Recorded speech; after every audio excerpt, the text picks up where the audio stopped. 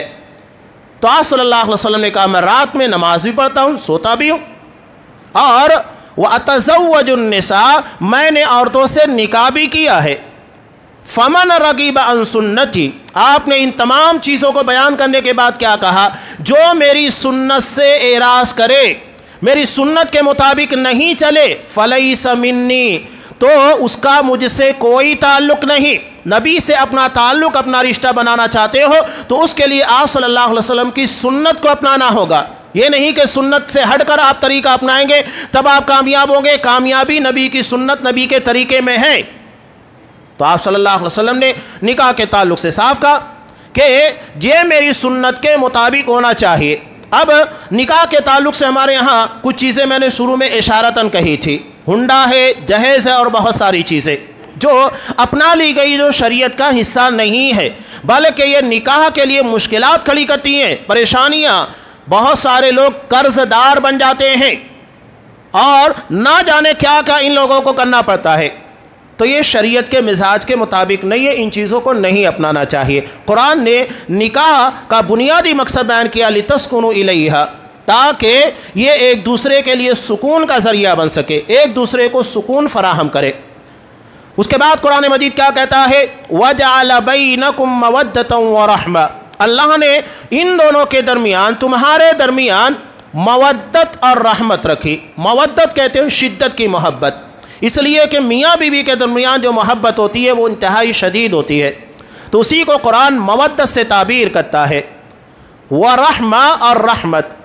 اب یہاں انسانی زندگی کے اندر تعلقات جو ہوتے ہیں, آپ اپنے دوستوں سے, رشتہ داروں, کسی سے بھی تعلق ایسا ہوتا ہے کہ آپ دن میں ایک مرتبہ ملے, یا تو 2-3 دن کے بعد, یا ہفتے میں, تو ایسی بنیاد کے پر آپ کے درمیان کوئی اختلاف نہیں ہوگا, اس لیے کہ تعلقات اتنے ہیں ہی نہیں, یا آپ کا ملنا جلنا اتنا نہیں ہے.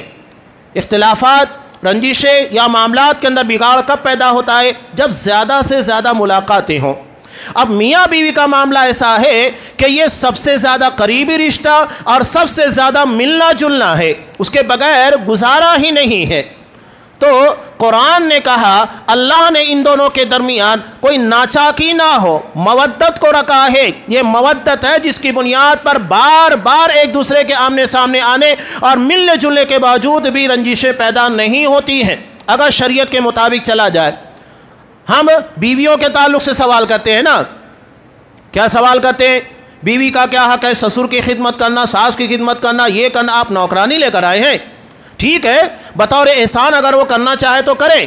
یہاں مسئلہ یہ ہے افراط اور تفریط. کہیں پر بہویں ایسی ہوتی ہے کہ بالکل خدمت کرنے کے لیے تیار نہیں, کہیں ایسا ہوتا ہے کہ بہو کو نوکرانی بنا لیا جاتا ہے. شریعت بالکل آسان چیز کہتی ہے کہ آپ اگر کسی کی بیٹی کو بہو بنا کر لائے ہیں تو یہ بھی سوچو تمہاری بیٹی بھی بہو بن کر کہیں جا رہی ہے. صرف اپنے بارے میں کیوں سوچتے ہو؟ اور جو گھر میں آ رہی ہے اسے بیٹی کی طرح سمجھ لو. جس طرح اپنی بیٹی کو گھر میں رکھتے ہو وہ بھی کسی کی بیٹی ہے نا. اور سوچو وہ کتنی قربانی دے کر جاتی ہے. یہاں انسان غور ہی نہیں کرتا. قرآن غور کرنے کا حکم دیتا ہے, ان فی ذلک لآیات لقوم یتفکرون. غور کرنے والوں کے لیے بڑی نشانیاں ہیں. ایک باپ اپنی بچی کی کتنی مشکل سے پرورش کرتا ہے, اس کی عزت کی, ہر چیز کی. خاص طور سے آپ دیکھیے بیٹوں کے مقابلے میں باپ اپنی بیٹی سے زیادہ انسیت رکھتا ہے. یہ فطری چیز ہے.